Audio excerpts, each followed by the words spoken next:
جو عام دنوں میں نفل کا مقام رکھتی ہے وہ رمضان میں فرض کا مقام رکھتی. پھر اسی طرح فرض جو ہے وہ 70 فرض کے برابر ہو جاتا ہے. پھر اس میں ہمدردی اور غمخواری کا مہینہ ہے تو ایک دوسرے کے ساتھ آپ ہمدردی اور غمخواری کس طرح کریں. پھر اسی طرح شہر المواسات کے علاوہ خاص طور پر افطار کا جو اجر بتایا گیا ہے تو اس میں بھی آپ دیکھیے کہ گھر والوں کو بھی آپ افطار کرا سکتے ہیں. افطار پارٹی سے مراد نہیں ہے, اس سے افطار کرانا مراد ہے. کھجور کے ساتھ, پانی کے گھونٹ سے, لسی کے گھونٹ سے, جو بھی اویلیبل ہے. پھر خاص طور پر سرونٹس کے بارے میں حضور صلی اللہ علیہ وسلم نے توجہ دلائی کہ ان کے اوپر ایسا بوجھ نہ ڈالا جائے کہ جو اٹھا نہ سکیں. عام طور پر لوگ آخری وقت میں گرم پراٹھا کھاتے رہتے ہیں اور دوسروں کی سحری کا خیال نہیں رکھتے کہ ان لوگوں کو خود بھی کھانی, یا وہ لوگ بہت ارلی بےچارے کھا کے پھر سارے گھر کو سرو کرتے ہیں. ہم خود سوتے ہیں اور ان کو کام میں لگائے رکھتے ہیں. تو ان چیزوں کا بھی تھوڑا دھیان رکھنا ہے. پھر اسی طرح افطار کے وقت میں بھی ان کی مدد کرنا, ٹیبل لگانے میں, اٹھانے میں, برتن دھلوانے میں, تاکہ وہ بھی نماز پڑھ سکے. دیکھیں وہ نماز کیسی ہے جو آپ خود پڑھ رہے ہیں اور آپ کے گھر کے مسلمان سرونٹس نماز نہیں پڑھ رہے. وہ روزے کیسے ہیں کہ آپ خود روزے رکھ رہے ہیں اور آپ کے گھر کے سرونٹس جو ہیں ان کو روزے کی پرواہ نہیں, پتہ ہی نہیں. اور اگر کئی دفعہ میں نے ایسے لوگوں سے بات چیت کی ہے کہ آپ نے روزہ رکھا, تو کبھی بھی ہم کہاں سے روزہ رکھ سکتے, ہمارے تو کام ہی بہت ہیں. تو اتنا اس وقت افسوس ہوتا ہے کہ کیا یہ نہیں ہو سکتا کہ رمضان میں کچھ کام کم کر لیں. کئی لوگ تو نئے کام شروع کر لیتے ہیں, گھروں کی سفیدی شروع کر دیتے ہیں, پینٹ کرانے لگتے ہیں, فرنیچر بدلوانے لگتے ہیں. وہ کہتے ہیں اور تو کوئی کام نہیں ہے اب, کیونکہ دن کی پارٹیاں وارٹیاں, کافی پارٹیز ختم ہو جاتی ہیں. تو وہ اس مہینے کو کس طرح لیتے ہیں, گھروں کی رینوویشن کے لیے, اور اس میں بے وجہ میں ہم سرونٹس وغیرہ کا کام بڑھا دیتے ہیں. تو اس چیز سے پرہیز کرنے کی ضرورت ہے کہ اس مہینے کو عبادت کا مہینہ سمجھ کے منایا جائے, نہ کہ دنیا داری کرتے ہوئے.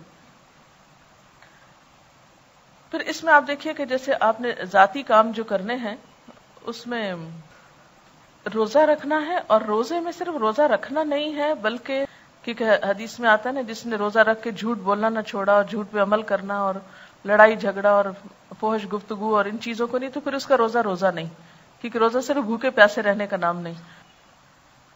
پھر اسی طرح نماز کے لیے آپ ایک ٹارگٹ اس رمضان میں رکھ سکتے ہیں, یا آپ یہ رکھ لیں کہ زیادہ نوافل پڑھنے, یا یہ رکھ لیں کہ خاص خشوع و خضوع کا, یا یہ کہ اول وقت, یعنی کوئی ایک ٹارگٹ اپنا رکھ لیں کہ میں اس رمضان میں اول وقت نماز پڑھوں گی, ساری نمازیں اول وقت. اور اس طرح آپ کو کیسے پورا ہوگا؟ الحمدللہ عام دنوں میں فجر آپ کے لیے اول وقت پڑھنا مشکل ہوتی ہے, اٹھتے اٹھتے کچھ دیر ہو جاتی ہے, لیکن رمضان میں تو آپ اٹھے ہوئے ہی ہوں گے. یہ نہیں کہ آپ سحری کے بعد جو لوگ خود کام کرتے ہیں گھر کا, تو وہ کیا کرنا شروع کر دیں, برتن دھونا شروع کر دیں, کچن صاف کرنا شروع کر دیں, اس کو فرش دھونا شروع کر دیں, اور سارے کام کرتے کرتے سویر کر دیں, اور جب تھوڑی دیر رہ جائے سورج نکلنے کو تو جلدی جلدی نماز پڑھ لیں.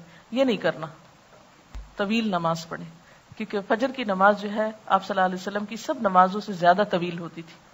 تو اس کو مسنون طریقے سے پڑھنے کے لیے آپ کو کیا کرنا ہوگا, آپ اندھیرے میں شروع کرتے تھے اور تھوڑی تھوڑی روشنی ہو جاتی تھی جب ختم کرتے تھے.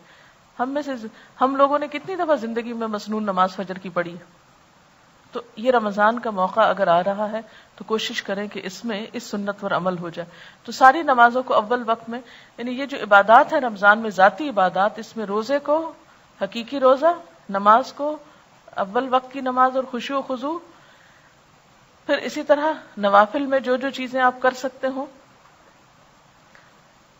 اور اس میں خاص طور پر قیام اللیل یعنی جو تراویح کی نماز ہے اس کا اہتمام, کیونکہ ایک نفل جو ہے وہ فرض کے برابر ہے.